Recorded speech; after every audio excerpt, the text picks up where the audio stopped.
अब तक आप लोगों को यह बताया गया कि भागवत महापुराण हिंदू धर्म के समस्त ग्रंथों में सर्वश्रेष्ठ है।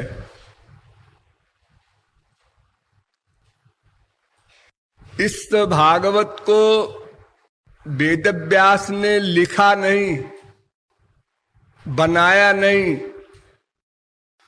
स्वयं भगवान कृष्ण ने ब्रह्मा के हृदय में बैठकर ब्रह्मा को भागवत का ज्ञान कराया। फिर उन्हीं श्री कृष्ण ने नारद के हृदय में बैठकर नारद जी को भागवत का परिज्ञान कराया और उन्हीं श्री कृष्ण ने फिर वेद व्यास को भागवत का परिज्ञान कराया और फिर उन्हीं भगवान श्री कृष्ण ने सुखदेव परमहंस को भागवत सुनाया और सुखदेव ने परीक्षित को सुनाया। आप लोगों को यह भी बताया गया कि भागवत के वक्ता और श्रोता दोनों को अधिकारित्व की अपेक्षा है।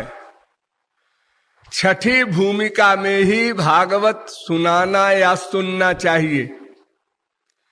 पांचवी भूमिका में देह का विस्मरण हो जाता है, देह सुधि भूल जाती है।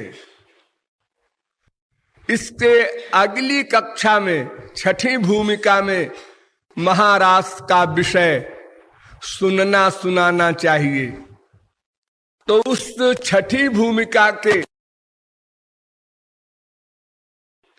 इसलिए उनको भागवत का रास प्रकरण सुनाया गया।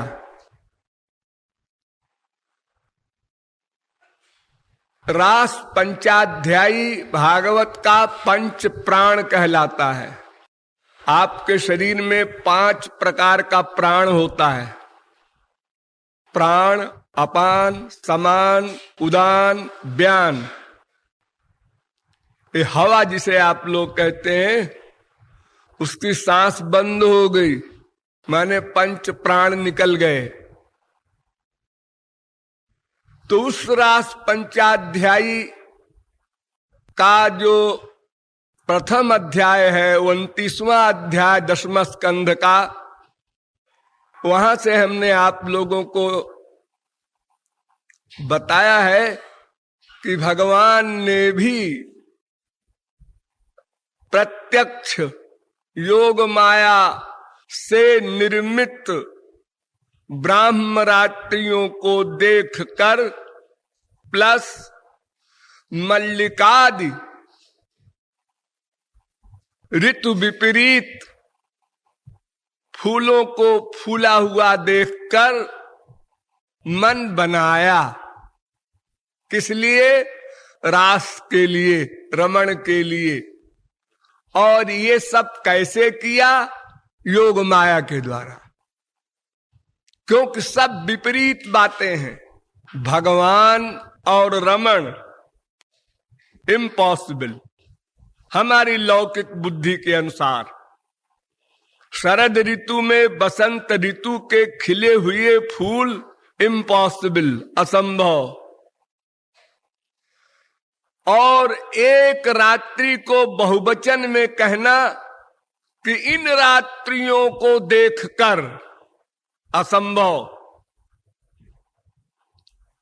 और मनश्चक्रे, भगवान के मन भी है और इच्छा भी पैदा होती है, असंभव।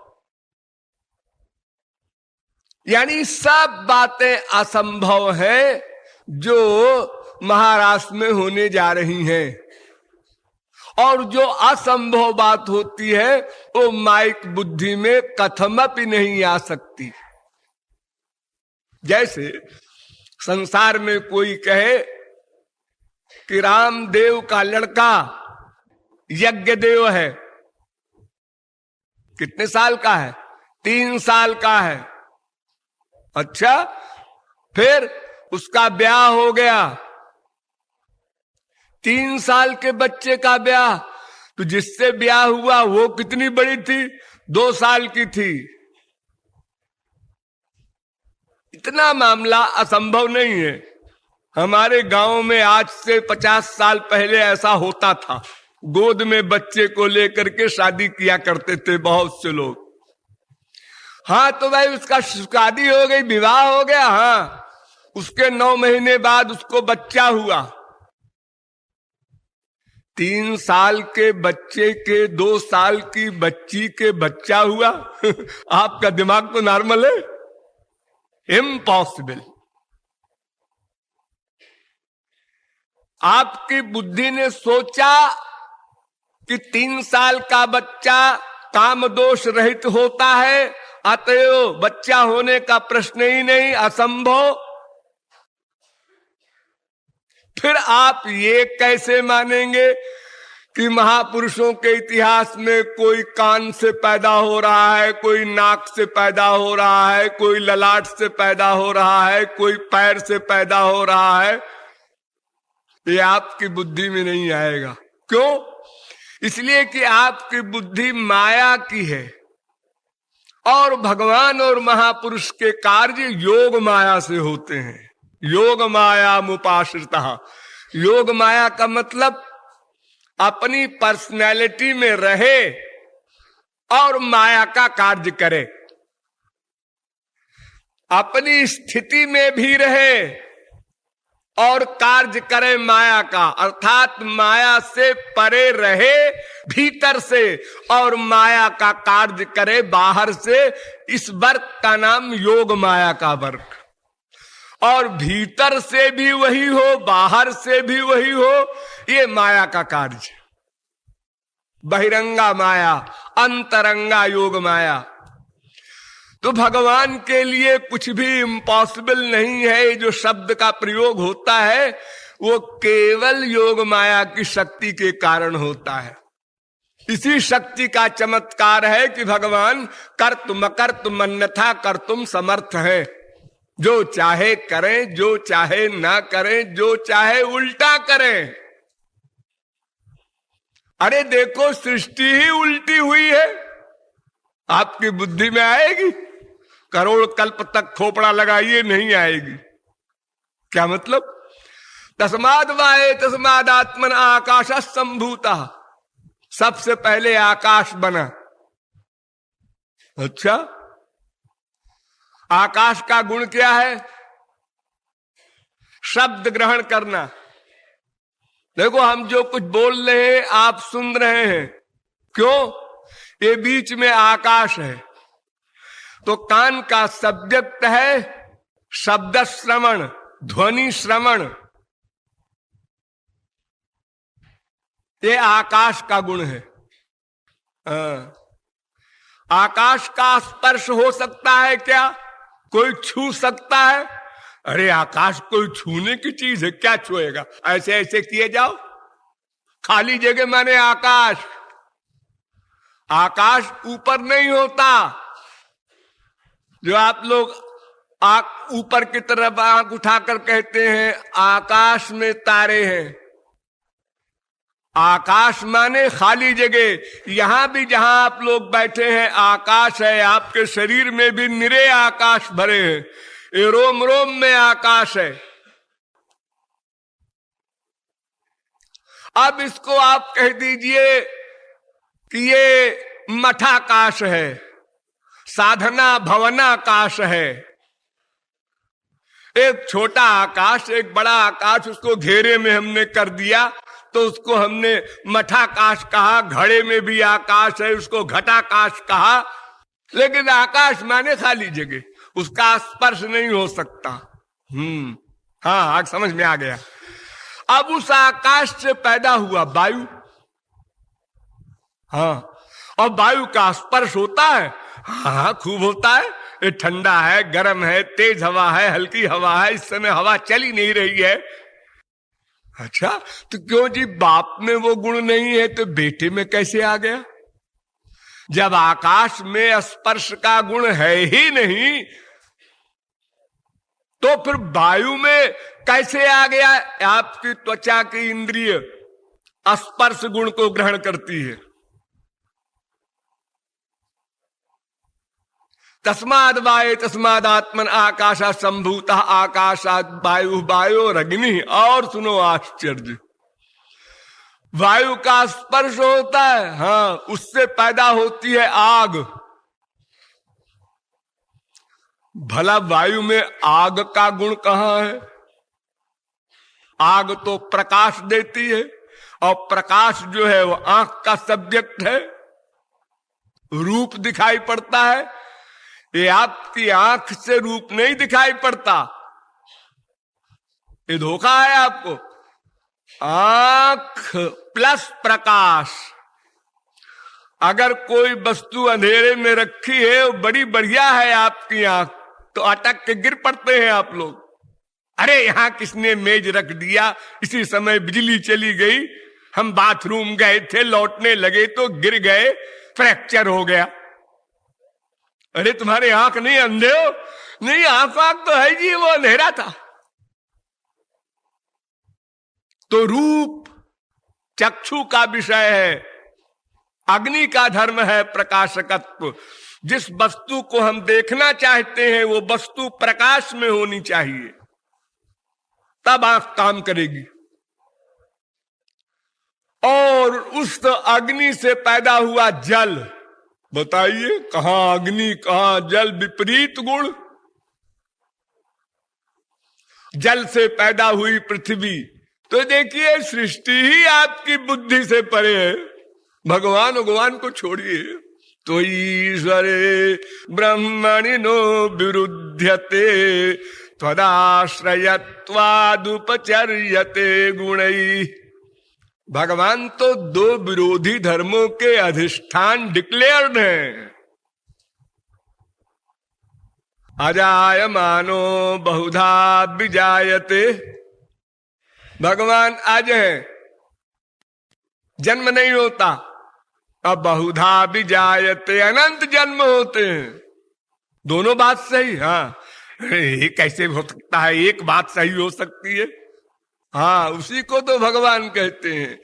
वही तो योग माया का चमत्कार है। दो विरोधी धर्म एक साथ चले। भगवान आत्माराम और भगवान जीवों में भी रमण करते हैं। जरा सी छाछ के लिए रिरियाते हैं और डांस करते हैं, अनेक प्रकार की शारीरिक फिजिकल क्रियाएं करते हैं, थोड़ी सी छाछ मिल जाए। भगवान, हाँ, आप भी पागलपन की बात करते हैं, भला भगवान ऐसा करेगा?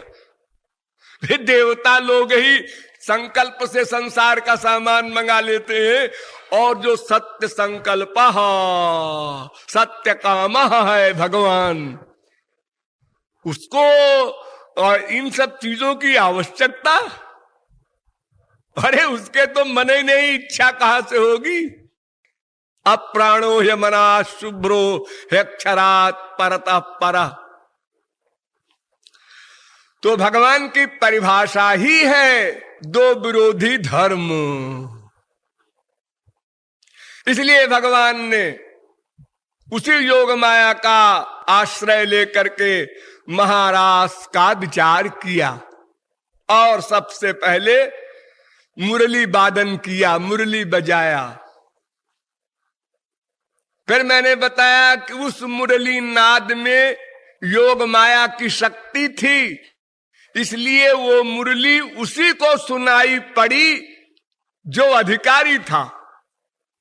शिवलोक तक में सुनाई पड़ी, लेकिन गोपियों के पतियों को भी नहीं सुनाई पड़ी, यशोदानंद को भी नहीं सुनाई पड़ी। ये कैसे हो सकता है जी? अरे आवाज तो जहां जहां जाएगी सब जगह जाएगी, चाहे वहां गधा बैठा हो चाहे महापुरुष बैठा हो। ऐसा नहीं है, संसारी आवाज की बात बता रहे हैं आप। वो योग माया की शक्ति वाली आवाज मुरली नाद वही सुन सकता है जिसके कान में दिव्य शक्ति हो, और दिव्य शक्ति वालों में भी जिस क्लास की शक्ति हो, दिव्य शक्ति तमाम महापुरुषों को मिलती है भगवत प्राप्ति होने पर। पहले मिल जाती है, फिर भगवत प्राप्ति होती है। ध्यान दीजिए, पहले गुरु आपको दिव्य शक्ति दे देगा, दिव्य आंख दे देगा। दिव्य माने भगवान की आंख।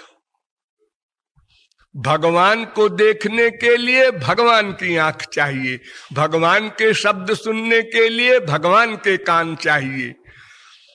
अर्थात भगवान वो सब्जेक्ट है जिसके ग्रहण करने के लिए भगवान का ही मैटर होना चाहिए। इंद्रिय मन बुद्धि हमारे जब भगवान से उधार मिल जाएं, या यही इंद्रिय मन बुद्धि दिव्य हो जाए, भगवत शक्ति युक्त हो जाए, तब हम भगवान को ग्रहण कर सकते हैं इंद्रियों से, मन से, बुद्धि से। अन्यथा तो वाचो निवर्तन्ते अप्राप्य मनसा सह यो बुद्धे परतस्तु सह। राम स्वरूप तुम्हार वचन अगोचर बुद्धि पर। राम अतर्क्य बुद्धिमान बानी। क्यों जी, हमारी बुद्धि छोटी है, नहीं जा सकती है, लेकिन कोई ऐसा तो होता होगा ना। किसी की बुद्धि ऐसी नहीं है। विधि हरि शंभु न चावन हारे, ना हम बिरिंचो न कुमार नारद। ब्रह्मा विष्णु शंकर नारद सनकादि, यानी भगवान को छोड़कर दूसरा कोई भी हो। तो क्या ब्रह्मा शंकर आदि भगवान को नहीं जानते, नहीं देखते, नहीं सुनते? जानते हैं, देखते हैं, सुनते हैं। अरे एक गधा भी ये जान सकता है, देख सकता है, सुन सकता है, बशर्ते कि भगवान की वो शक्ति मिल जाए। और वो भगवान डायरेक्ट नहीं देते, गुरु के द्वारा ही मिलती है। जब वो शक्ति मिल जाती है, आंख में मिल गई, भगवान सामने खड़े हैं, महापुरुष देख रहा है, और बड़े बड़े योगी इंद्र मुनीन्द्र बैठे हैं। वो कहते हैं कहां भगवान है? यहां पर तो बिजली का एक पंखा लगा है, बल्ब लगा है, दीवालें खड़ी हैं, उसे नहीं दिखाई पड़ेंगे वो, क्योंकि उनकी आंखों पर माया का पर्दा है। आंखें माया की बनी हैं। तो जिस मैटर से कोई इंद्रिय बनती है, उसी मैटर संबंधी सब्जेक्ट को ग्रहण कर सकती है। हमारे शरीर माइक, मन माइक, बुद्धि माइक, इंद्रियां माइक, इसलिए माइक जगत को ग्रहण करती हैं वो। और भगवान मायातीत, दिव्य, अनिर्वचनीय, चिन्मय, इसलिए भगवान का दर्शन आदि कोई भी कभी भी प्रत्यक्ष खड़े होने पर भी, अवतार काल में भी नहीं कर सकता। इसीलिए जाकी रही भावना जैसी। रामावतार में भी हम लोगों ने राम को देखा था, जैसे आज यहां बैठे हैं ऐसे ही। हाँ ठीक है, लड़का तो अच्छा है, नॉर्मल है, ठीक है, अच्छा है। सुनते हैं ये भगवान है। अरे आप भी क्या बात करते हैं, ये भगवान है, इनकी स्त्री खो गई। भगवान की स्त्री खोती है कहीं? किसकी हिम्मत है जो उठा के ले जाए? अब खो गई सो खो गई। ये इस प्रकार से वृक्षों से, लताओं से, पताओं से, दिशाओं से पूछ रहे हैं मेरी सीता कहाँ है। ऐसे भगवान होते हैं? अरे तुम भी फुल मैड हो। उस समय हम लोगों ने ये कहा था, क्योंकि हमारी माइक बुद्धि वहां जा ही नहीं सकती कि योग माया का कार्य कैसा होता है, हमें अनुभव नहीं। और हम अपने से बड़ा किसी को मान ले, ये हमारा नेचर नहीं। जितने संसार में श्रोता है, जब वो लेक्चर सुनते हैं किसी बाबा का, विद्वान का, तो रास्ते में जाके कमेंट्री करते हैं, उन्होंने ऐसा कहा, लेकिन मेरा ख्याल है कि ये तो बात कुछ जची नहीं है, ऐसा तो ठीक नहीं है। और क्यों करते हैं लोग ऐसी बातें? वो मिथ्या अहंकार है जो भीतर हमारे अंदर, वो हमको अपने को नीचा करने को तैयार नहीं। कितने बड़ा मूर्ख हो, अपने को मूर्ख नहीं मानता। अजी तुमने पढ़ा लिखा कुछ नहीं। अरे पढ़े लिखो में क्या अकल होती है जी, जो बिना पढ़े में होती है। 100 पढ़ा एक प्रताप गढ़ा, 100 प्रताप गढ़ा एक मन गढ़ा। ऐसी ऐसी बातें लोग जोड़ लेते हैं। हाँ? अजी तुमने भागवत का अध्ययन नहीं किया, तुमने श्री कृष्ण का तत्व ज्ञान नहीं प्राप्त किए। अजी तत्व ज्ञान वत्व ज्ञान सब पंडिताई है, बेकार की चीज है। बस राधे राधे करो।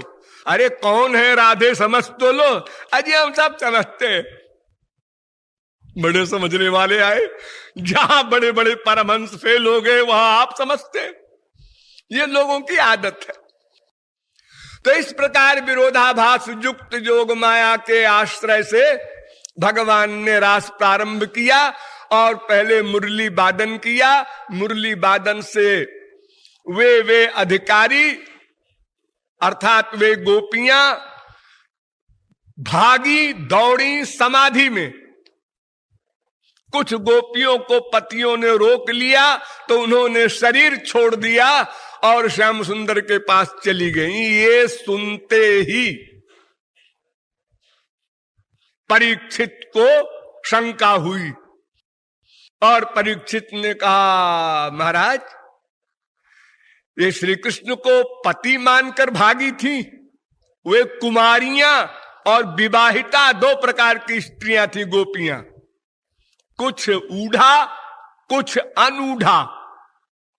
ऊढ़ा माने शादीशुदा, अनूढ़ा माने कन्या।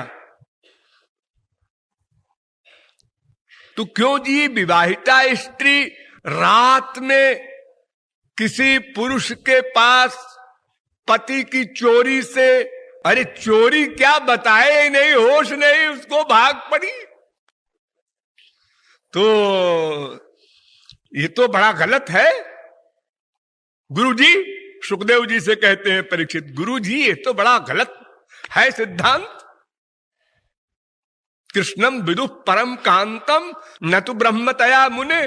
श्री कृष्ण को ब्रह्म तो जानती नहीं थी गोपियां, क्योंकि अभी अभी आप कह रहे हैं तमेव परमात्मानम जार बुद्ध्यापि संगता। जार भाव से गई थी गोपियां। जार भाव माने अपना पति होते हुए चोरी चोरी दूसरे पुरुष से प्यार करना। विवाह न होते हुए भी वो कन्या चोरी चोरी दूसरे लड़के से प्यार करे, उसके पास जाए रात को। तो महाराज ये तो माइक वर्क है और इसका फल भी माइक मिलना चाहिए। इनको गोलोक कैसे दे दिया आपने, भगवान ने। सुखदेव परमहंस ने समझाया कि देखो ऐसा है कि जब शिशुपाल सरीखा राक्षस भगवान का द्रोह करने वाला भरी सभा में 100 गाली दिया श्री कृष्ण को, 100 गाली। एक गाली दिया, मुस्कुराते रहे श्री कृष्ण और सबको बुरा लग रहा था। सभा में अकेले में कोई बात नहीं। आप लोगों में से किसी को अगर डांटा जाए, बाप माँ गुरु, तो आप लोग कहते हैं अकेले में मार लेते, कोई बात नहीं, सबके सामने डांटा। वो बड़ी फीलिंग उसमें होती है जो सबके सामने डांटा। हाँ, बीबी कहती है, अरे सुनो बहना पड़ोसिन से, हमारे पति ने नौकरों के सामने हमारी इंसल्ट की। हाँ, नौकरों के सामने। नौकर लोग क्या सोचते होंगे, वो हमको मैम साहब कहते हैं। अरे गुरु तक के लिए आप लोग सोच डालते हैं तो संसार वालों की कौन कहे। तो भरी सभा में 100 गाली दिया और श्री कृष्ण सुनते रहे, क्योंकि कानून में बंधे हुए थे। 100 गाली तक श्री कृष्ण उसको मार नहीं सकते थे। 100 गाली जब 100वीं पूरी हुई तो भगवान ने ऐसे आंख किया और दांत पीसा और चक्र को बुलाया और सर काट दिया। वो शिशुपाल गोलोक गया। परीक्षित, गोपियां तो अपना तन मन प्राण समर्पित करके प्यार करती हैं, दुश्मनी करने वाला राक्षस वो गोलोक गया। जैसे किसी पारस में कोई लोहा प्यार से छुआ दो, चाहे लड़ा दो, चाहे बाई चांस टच हो जाए, वो सोना बनेगा। वस्तु की शक्ति का फल संसार में भी मिलता है। चाहे जान के जहर पियो, चाहे अनजाने में पियो, मरोगे। चाहे कोई जान करके आग में बैठे सती होने के लिए, और चाहे बाई चांस आग लग जाए, जलेगा वो। इसलिए काम से, क्रोध से, लोभ से, मोह से, ईर्ष्या से, किसी भी भाव से श्री कृष्ण में मन का एकत्व हो जाए, बस वो गोलोक जाएगा। न चैवम विस्मय कार्यो भवता भगवत त्यजे। परीक्षित, भगवान के प्रति तुम्हें ऐसे प्रश्न नहीं करने चाहिए। डांटा सुखदेव ने क्रोध की एक्टिंग करते हुए। जैसे कोई भी गुरु शिष्य को डांटता है, तुमको शर्म नहीं आती? ऐसी भावना लाती हो बुद्धि में? ऐसे डांटा। और डांटते समय त्वया नहीं कहा, भवता। आपको ऐसा क्वेश्चन नहीं करना चाहिए। गुरु शिष्य को कह रहा है भवता। ये टांट है जी, आपको ये शोभा नहीं देता है। हा? जिसने मां के पेट में ही भगवान का दर्शन किया, गर्भदृष्ट मनुध्यायन परीक्षेत नरेश्विह, गर्भ में ही देखा श्री कृष्ण को, दर्शन किए, उन्होंने रक्षा की थी ब्रह्मास्त्र से। तो जब बाहर निकले मां के पेट से, तो सबसे पहले वो देखने लगे बाहर कि वो श्री कृष्ण कहां है जिनको हमने भीतर देखा था। तो ऐसा महापुरुष और इस प्रकार का क्वेश्चन करे, और अभी गोपियां श्री कृष्ण के पास आई भी नहीं। ध्यान दीजिए, गोपियों के साथ रास वास होने की तो बात दूर रही, गोपियां अभी श्री कृष्ण के पास पहुंची ही नहीं। खाली इतना कहा सुखदेव ने कि सब भागी। अन्योन्य मलक्षितोद्यमा, एक दूसरे की या मां बाप बेटे किसी की परवाह न करके गोपियां भागी। जहां मुरली बज रही थी वहां जंगल में। इतने में दिमाग खराब हो गया परीक्षित का। अरे संसार में अगर खाली मान लो कोई किसी आवाज पर मुग्ध है, मुरली की आवाज बहुत अच्छी है, संसार में भी हर एक के अपनी पसंद होती है। लता मंगेशकर गा रही है, हाँ अरे सुनेंगे भाई। कोई भी लता मंगेशकर से ब्याह नहीं करने जा रहा है, वो आवाज मीठी लगती है उसको। दूसरा कहता है नहीं जी वो मन्ना डे की आवाज में और ही बात है। एक कहता है जी नहीं मोहम्मद रफी की आवाज में क्या दर्द है। अपनी अपनी पसंद है सबको, तो क्या वो उसको पति मानने जा रहा है? अरे उसकी आवाज अच्छी लगती है। किसी को किसी का रूप अच्छा लगता है, किसी का गुण अच्छा लगता है, किसी की कला अच्छी लगती है। तो इसमें इतनी बड़ी बात दिमाग में कैसे आ गई परीक्षित के? ये हम लोगों के कल्याण के लिए महापुरुष लोग अज्ञान का नाटक करते हैं। ध्यान दीजिए, एक महापुरुष दूसरे महापुरुष से ऐसे क्वेश्चन करता है जैसे कोई संसारी अल्पज्ञ करे, ताकि इसी बहाने वो उत्तर दे और लोग बाद में पढ़े और समझे और अपनी खोपड़ी न ले जाएं उस तरफ। इसलिए परीक्षित ने प्रश्न किया था। खैर उसका उत्तर दे दिया गया। अब गोपियां श्री कृष्ण के सामने आ गईं। मैंने आपको बताया कि पहले तो भगवान ने बड़ी एक्टिंग की, आपका स्वागत हो। और कहिए आपकी क्या सेवा करें। ये सेंटेंस है पहला। स्वागतम वो महाभागा प्रियं किं करवाणी वा। मैं आपकी क्या सेवा कर सकता हूं। ठाकुर जी एक्टिंग करने में टॉप करते हैं। आप लोग बड़ी बड़ी अब प्रैक्टिस करते हैं, बड़ा बड़ा ज्ञान इकट्ठा करते हैं, लेकिन नहीं कर सकते। तुलसीदास जी ने तो ठाकुर जी के गुणों में एक गुण ये भी लिखा है कि जयति बचन रचना अति नागर, माने बात बनाने में एक्सपर्ट टॉप करने वाले आपकी जय हो। और बात बनाना, किसी को बेवकूफ बनाना, छोटे मोटे को नहीं, उद्धवादिक परमहंसों को बेवकूफ बना दिया। जाओ गोपियों को ज्ञान दे आओ। और यहां गोपियों को भी बेवकूफ बनाने की ठान लिया आज, जो टॉप करने वाली हैं यूनिवर्सिटी में। प्रेम की यूनिवर्सिटी में टॉप करने वाली गोपियों से भगवान कहते हैं तज्जातमाचिरम गोष्ठम। अब तुम लोगों ने सीन देख लिया। देखो कैसे फूल खिले हैं और चांदनी खिली है और सुंदर हवा आ रही है, जमुना बह रही है वगैरह वगैरह। अब तुम लोग फौरन चली जाओ। एक्टिंग शुरू हो गई। और दो भय रखा सामने। एक तो तुम्हारे माँ बाप, पति, बेटे, गाय, बैल, बछड़े सब तुम्हारी इंतजार में होंगे। ये कहा कि उनको याद आ जाए, इनको गोपियों को, तो सोचे मन में कि चलो लौट चलते हैं, देख लिया सब ठीक है। वाकई बात तो है, मेरा बच्चा भूखा होगा, उसको दूध पिलाना था, गाय भी दूहना है, सवेरे फिर देर हो जाएगी तो कैसे पहुंचेंगे। और वो हमारा पति जो सो रहा है जग गया कहीं तो और बंटा ढार होगा।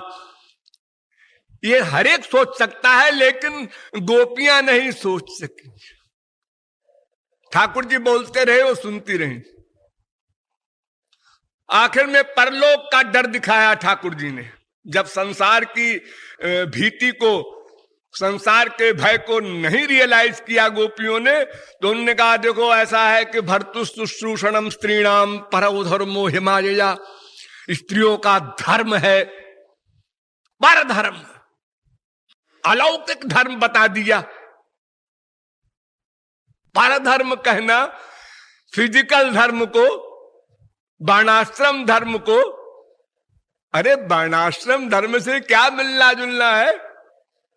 यशा श्रियामेव परिश्रम परो वर्णाश्रमाचार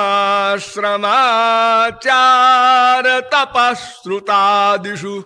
भागवती कहती है क्या मिलेगा, यश और श्री, संसारी वैभव। वर्णाश्रम धर्म के पालन करने से और क्या मिलेगा। संसार में जन्म होगा तो किसी बड़े घर में होगा, ठाट बाट से आप रहेंगे, आनंद मिलेगा। अरे आनंद कहां धरा है जी। और अगर इससे भी बड़ा आपने सुंदर पालन किया वर्णाश्रम धर्म का, तपश्चर्या आदि, तो स्वर्ग मिल जाएगा, वो भी मटेरियल माइक। तो यशस्त्रियामेव, इसके लिए इतना बड़ा परिश्रम करो। परिश्रम पर, वर्णाश्रम धर्म का पालन करो, तपश्चर्या करो, वेद के एक एक नियम को पढ़ो, समझो, फिर प्रैक्टिकल पालन करो। खाली समझ लेने से तो काम नहीं चलेगा। टाइम टेबल देखना आता है? हाँ आता है। रेलवे का, हवाई जहाज का? हाँ आता है। तो टाइम टेबल देखना आता है तो क्या आप इंग्लैंड पहुंच जाएंगे देखने से, जानने से? अरे सफर करना पड़ेगा ना। प्रैक्टिकल के होने हुए बिना केवल थियरी की नॉलेज से भी क्या होना जाना है। तोते को पढ़ा दो, आए तोते, रस्सी पर नहीं बैठना, ये जाल पर नहीं बैठना वरना फंस जाएगा। वो बोलता जा रहा है और बैठता भी जा रहा। तो केवल शब्द ज्ञान से तो कोई काम नहीं बनना है।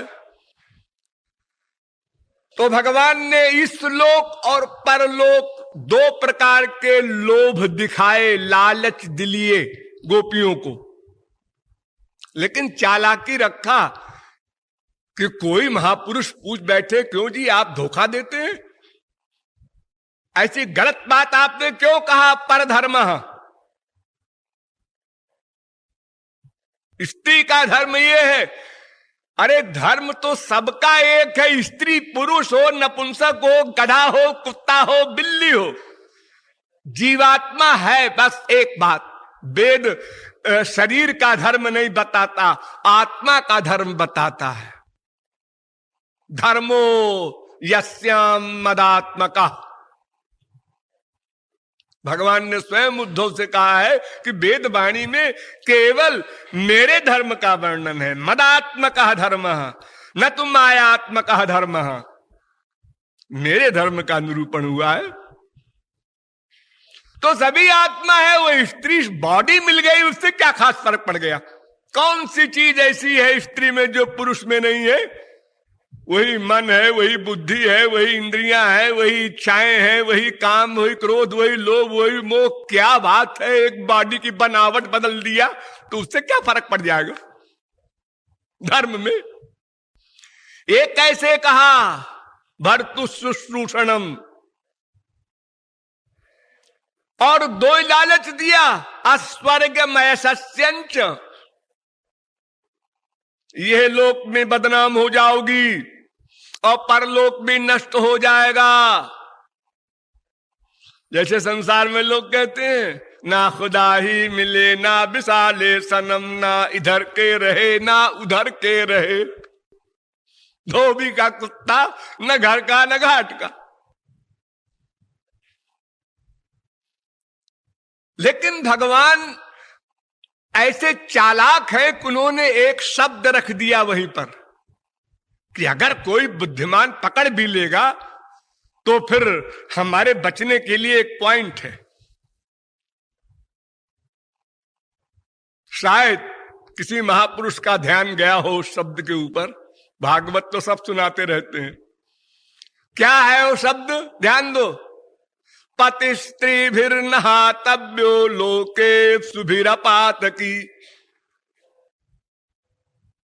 दुश्शीलो दुर्भगो वृद्धो जड़ो रोग्यधनोपि। मैंने बताया था ना, वो बूढ़ा हो, बीमार हो, मूर्ख हो, खिला पिला न सकता हो, अपंग हो, तब भी पति को नहीं छोड़ना। लेकिन नीचे की लाइन में कहते हैं कि दो बात और समझ लो। लोके सुभी ही, जिसको परलोक स्वर्ग की इच्छा हो उसको ऐसे पतियों का भी परित्याग करना मना है शास्त्र में। जिसको स्वर्ग चाहिए उसको, और कोई कहता है हमको स्वर्ग नहीं चाहिए नरक चाहिए, हाँ तो फिर जो चाहे सो करो। और दूसरी बात कि वो पति पातकी न हो, ये पॉइंट है मेन।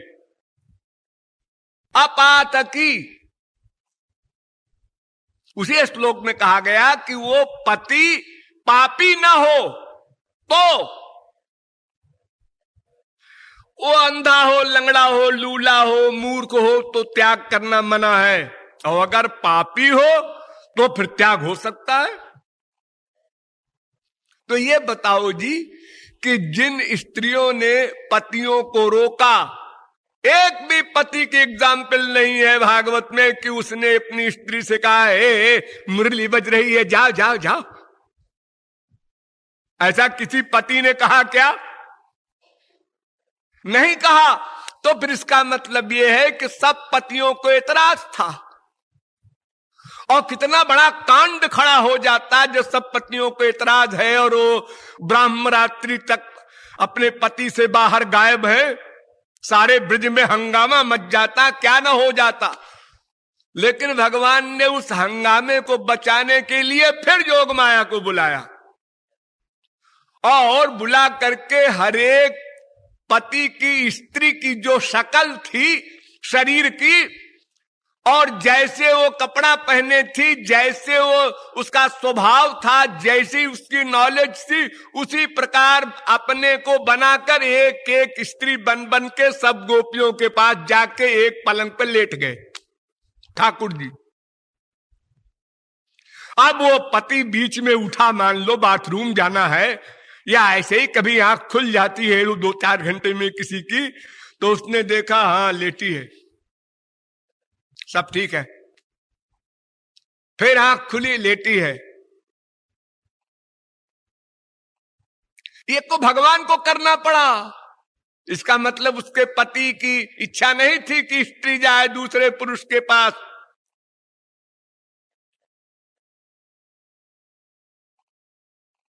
अरे वो भगवान हो चाहे भगवान के बाप हो, बहुत से हठी ऐसे अहंकारी होते हैं, हम ये ऐसा नहीं कर सकते। तो पति भला अपनी स्त्री को कैसे भेजेगा? और जो भगवान के खिलाफ भावना रखता है, दुर्भावना रखता है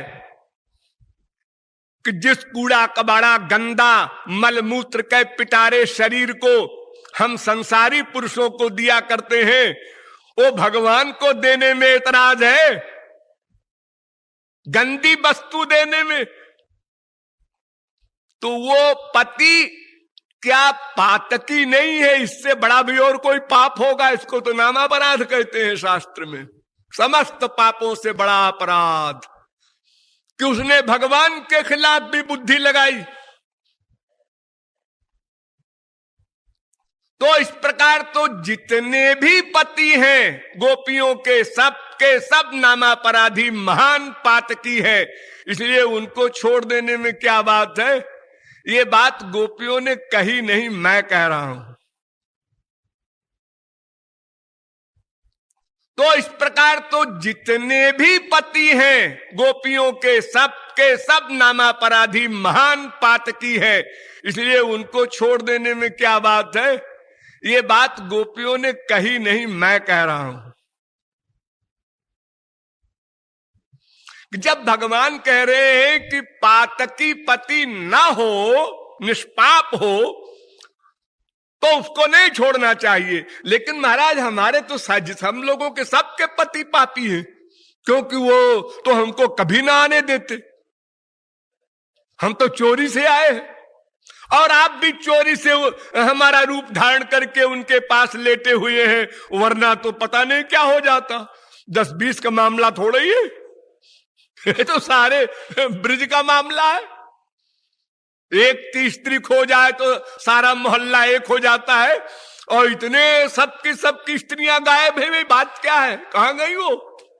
चलो हम लोग लठ लेके चलते हैं। लेकिन ऐसा कोई नहीं हुआ। भागवत में लिखा है, मन्यमाना स्वपार्श्वस्थान स्वान स्वान दारान ब्रजौ कसा। सारे पतियों ने अपनी बीबियों को अपने बगल में, पार्श्व में लेटा हुआ महसूस किया पूरी ब्रह्मरात्रि तक। मैं ये बता रहा हूं कि पहली बात तो ये कि गोपियों को न इस लोक का सुख चाहिए। क्यों? अरे वो पति वती को छोड़ के आई हैं जंगल में रात को, ये प्रमाण नहीं मालूम तुमको? हाँ। और स्वर्ग चाहिए नहीं। जो 4 प्रकार की मुक्ति ठुकरा चुकी हैं, जो स्वयं वेद की ऋचाएं हैं, 3rd क्लास की गोपियां, वो स्वर्ग क्या चाहेंगी भला? तो परीक्ष लोकान कर्मचितान ब्राह्मणों निर्वेदमायात। स्वर्ग से वैराग्य तो साधारण योगींद्र मुनींद्र को हो जाता है। तो स्वर्ग भी नहीं चाहिए, संसार का सुख भी नहीं चाहिए, और उनका पति पातकी भी है। और फिर भी श्री कृष्ण बोले जा रहे हैं, जाओ जाओ जाओ। अरे तुम जो उपदेश दे रहे हो महाराज, उसके अनुसार ही हम उस पर लागू नहीं होते, क्योंकि तुम 3 ही पॉइंट देते हो। इस लोक का सुख, ऐश्वर्य, प्रतिष्ठा, यश हमें नहीं चाहिए। स्वर्गलोक के सुख, हमें नहीं चाहिए, वहां भी माया का आधिपत्य है। और फिर भी पति का परित्याग, हाँ तो किस पति का परित्याग पाप है? आप ही तो बोल रहे हैं अपातकी, जो पापी ना हो। अरे भगवत प्राप्ति के बाद सब पापी हैं, और हैं क्या? ये तो भगवत प्राप्ति के बाद भगवान कहते हैं अहं त्वाम सर्व पापेभ्यो मोक्षयिष्यामि मा शुचा। पाप ही पाप तो करते हैं हम लोग। गुरु जी के सामने बैठकर भी पाप की बात सोच लेते हैं, इतने बड़े पापी। भगवान के मंदिर में बैठ करके भी, खड़े होकर के भी पाप की बात सोच लेते हैं। भगवान के सामने खड़े हैं मंदिर में हाथ जोड़े हुए, एक सुंदर लड़की भी खड़ी है, आंख बंद किए भगवान का ध्यान कर रही है। हम उसके तिरछी निगाह से देख रहे हैं, बड़ी सुंदर है। अरे हम जब गुरु व भगवान के सामने होकर भी गलती कर जाते हैं, पाप कर जाते हैं, तो बाहर क्या न करते होंगे। तो बिना पाप का कौन हो सकता है, बिना भगवत प्राप्ति किए। फिर अनंत जन्मों के संचित पाप अलग, वर्तमान जन्म के अलग। अरे पाप कराने वाली जननी माया जब तक हमारे ऊपर हावी है, तब तक हम पापी ही पापी हैं। परमार्थ कर रहे हैं, ये लोग देख रहे हैं, लेकिन भीतर से वहां भी हम पाप कर जाते हैं। अस्तु, गोपियों के प्रति जो भगवान ने प्रश्न किए उसके उत्तर भी दे दिए। मैंने आपको समझाया था कि महाराज समस्त आत्माओं की आत्मा आप है, इसलिए पति भी आप है। आपने जो कहा अपने पतियों का परित्याग न करो, तो मैं परित्याग नहीं, मैं तो ग्रहण करने आई हूं। परम पति आप है, मेरे पति आप है, नित्य पति आप है। ये पति तो हर जन्म में बदलते रहे, मां बदल गई, बाप बदल गया, स्त्री बदल गई, पति बदल गई, बच्चे बदल गए हर जन्म में। लेकिन आप तो ऐसे हमारे माँ बाप पति सब कुछ हैं जो नित्य हैं, कोई परिवर्तन नहीं। आत्मा का दूसरा बाप न हो सकता है, न दूसरा पति। शरीर तो अनित्य है, तो मिट्टी का ढेर है। मैं निकल जाऊं, देखो फिर आप जिस शरीर के पीछे पीछे भाग रहा है कोई, ये बड़ी सुंदर है, ये बड़ा सुंदर है, फिर उसकी तरफ देखेगा भी नहीं, क्या हुआ, अरे हो गई। फिर ये लेटा कौन है, अरे मिट्टी है, अभी इसी की मिट्टी में जाना है।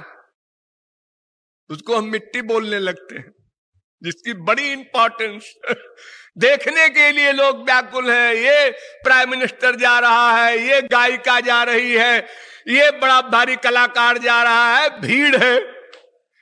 और वही हार्ट फेल हो जाए उसका, अरे भाई अब क्यों नहीं जा रहे, अरे वो मर गया, आप क्या जाए। अरे जिस बीबी ने उसके लिए जान देने की ठान रखी थी, वो भी कहती है घर के कहाही बेगी ही काढ़ो, भूत भये को खई है, जा दिन मन पंछी उड़ जई है, जा तिरिया सो प्रीति घनेरी, सो देख डरई है, जा दिन मन पंछी उड़ जई है। बस सब स्वार्थ का संबंध है, अब वो चला गया, अब बात खत्म, नमस्ते।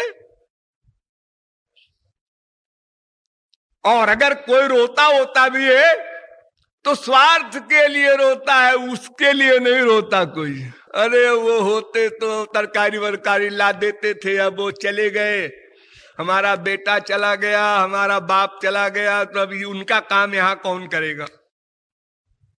इस मतलब के लिए हम लोग याद करते हैं और भक्ति दिखाते हैं कि हम बड़े भक्त हैं, पिता के, माँ के, बीबी के, पति के, सब खाक पत्थर भक्त हैं, सब अपने भक्त हैं। विश्व में किसी का कोई भक्त हो ही नहीं सकता, इम्पॉसिबल। नवारे सर्वस्य कामाय सर्वम प्रियम भवत्यात्मनस्तु कामाय सर्वम प्रियम भवति। तो महाराज इस प्रकार से तो आप ही समस्त आत्माओं की आत्मा है और इसलिए हम आपके पास आए हैं। ये हमारा आना गलत नहीं है। और महाराज सुनो, सबसे बड़ी बात और बताऊं, कान खोल के सुनना जरा। हाँ, क्या बात है, कान खोल के हिदायत की जा रही है बात हो। क्या? चित्तम सुखे न भवता परितम गृहेषु यन्निर्विशत्युत करावपि गृह्य कृत्ते पादौ पदम न चलतस् तव पादमूलात् जामः कथम ब्रजमथो करवाणि किंवा। ये उत्तर गोपियों का बड़ा भयानक पावरफुल। महाराज आप कहते हैं जाओ पतियों की सेवा करो, जाओ गायों की, बछड़ों की, सबकी। काहे से जाया जाता है? काहे से जाया जाता है? पैर से। पैर से जाओ। और काहे से जाओगे? सिर से जाने को मैं नहीं कह रहा हूं। नहीं, वो तो ठीक है लेकिन आपको इतनी फिलॉसफी नहीं आती, इतने बुद्धू हैं कि कोई भी इंद्रिय बिना मन के काम नहीं कर सकती। कोई भी इंद्रिय मन के संयोग के बिना अपने आप हाथ लिखने पढ़ने लग जाएगा। बिना मन के संयोग के कोई इंद्रिय काम नहीं कर सकती। अरे अंतःकरण जब आएगा तभी तो कोई इंद्रिय वर्क करेगी। हाँ, मालूम क्यों नहीं है? मालूम है हमको। अच्छा मालूम है तो हमारा चित्त तो आपने चुरा लिया। चित्तम सुखे न भवता परितम, आपने अपहरण कर लिया मेरे चित्त का, जबरदस्ती चुरा लिया। मुरली बजाया, उसी मुरली ने मेरा चित्त चुराया। तो अब पैर कैसे चलेंगे आगे? तो यहां कैसे आई हो तुम फिर?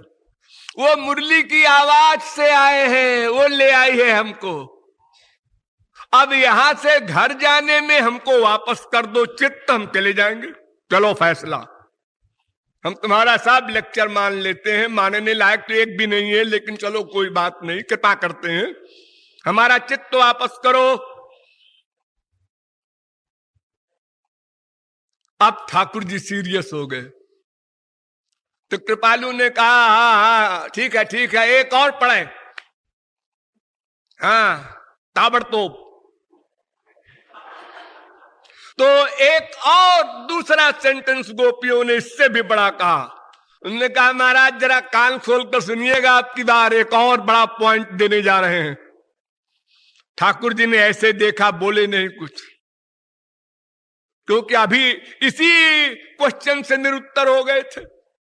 तो गोपियों ने कहा कास्त्र्यंगते कलपदायत मूर्छितेन सम्मोहितार्य चरिता न चले त्रिलोक्याम त्रैलोक्य सौभगमिदं च निरूक्ष्य रूपम यद्गोद्विजद्रुम मृगा पुलकान्य बिभ्रन।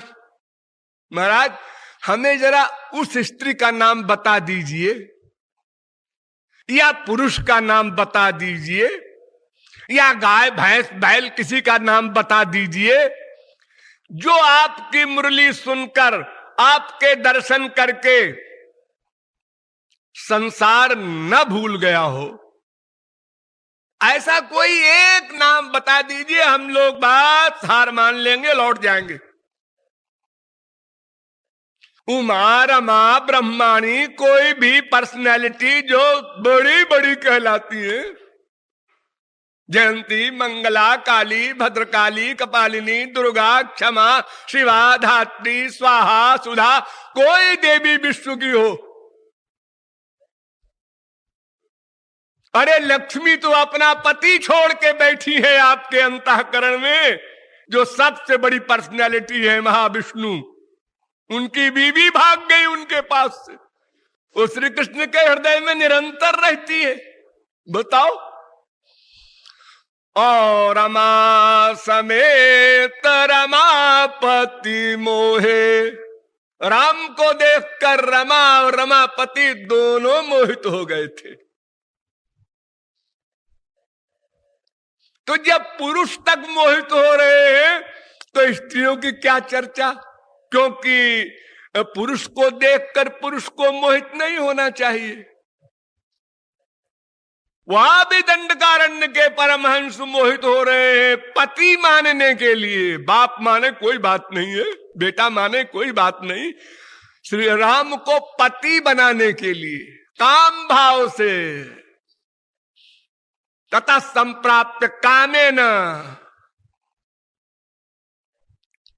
तो महाराज जब ये कोई पर्सनैलिटी बड़ी से बड़ी ऐसी नहीं है जो आर्ध चरिता न चले, माने वर्णाश्रम धर्म का जो आप लेक्चर दे रहे हैं उस धर्म को न छोड़ दे आपको देख करके, आपकी मुरली को सुन करके, ऐसा कोई एक नाम बता दीजिए।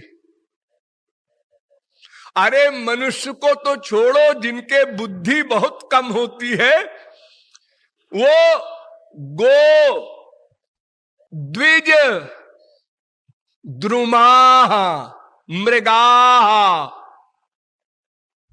गाय ये तो जानवर है। हाँ, आपकी मुरली सुना तो श्रावा श्रुतस्तनपया कबला, बछड़े दूध पी रहे थे गाय के, उनका दूध पीना बंद हो गया, दूध दोनों तरफ से गिरता जा रहा है नीचे को, स्तन मुंह में है, लेकिन वो श्याम सुंदर की मुरली सुन रहे हैं, मुंह स्तन में है, वैसे बंद है, स्तन से दूध गिर रहा है, सब निकलता जा रहा है बाहर। उसी समय गाय घास खा रही थी, जब दूध दे रही थी, बछड़े को दूध पिला रही थी, वो घास का ग्रस्सा जो मुंह में लिए थी वो ऐसे मुंह में दबाए हुए है और सुन रही है मुरली को। जब गायों का ये हाल है महाराज तो हम तो मनुष्य अधिक बुद्धि रखते हैं, तो हमारी कामनाएं भावनाएं सब तो बहुत उत्कृष्ट है पशुओं से। अरे महाराज इन लोगों को छोड़ो, पेड़ ये तो जड़ है, इनमें तो बुद्धि मानना भी किसी किसी बुद्धिमान के दिमाग में आएगी बात, वरना कोई मानेगा। अगर कहीं आप जा रहे हो और कोई कहे देखो ये फूल जो है गुलाब का, ये आपकी ड्रेस देखकर खुश हो रहा है, ऐसी बात कोई बोल दे, और ये बात सही है जो मैं बोल रहा हूं, लेकिन बड़े से बड़े जितने यहां बैठे हैं ये सुने वाक्य तो कहेंगे दिमाग खराब है, अरे फूल को क्या खुशी होगी हमारी ड्रेस से, वो क्या समझता है, उसके कोई अकल है क्या? अरे सबकी अकल होती है। अमेरिका वगैरह में म्यूजिक सुनाया जाता है खेतों में, उससे खेत की पैदावार बढ़ाई जाती है। अकल कम ज्यादा तो मनुष्य ही में है, कितना बड़ा अंतर है। एक घोर कम अकल है, एक ज्यादा अकल वाला है, एक बड़ा इंटेलिजेंट है, एक कोई जीनियस भी है। हमारे यहां तमाम क्लास के लोग मनुष्यों में है।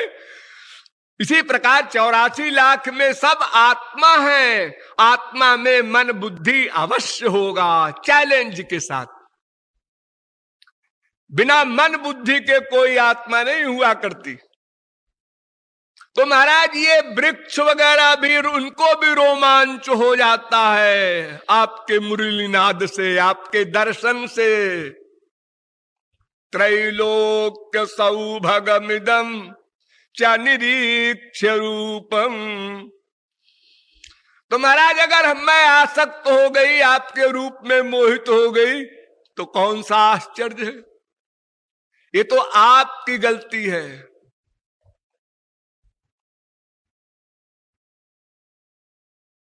एक शेर है, ठहराए गए मुल्जिम हम प्यार करके तुमको, हमने तुमसे प्यार किया तो उन्होंने कहा है बदमाश है, लोफर है, लेकिन तुमसे भी कोई पूछे तुम क्यों हुए प्यारे, अरे अगर तुम प्यारे न होते तो हम क्यों मोहित होते।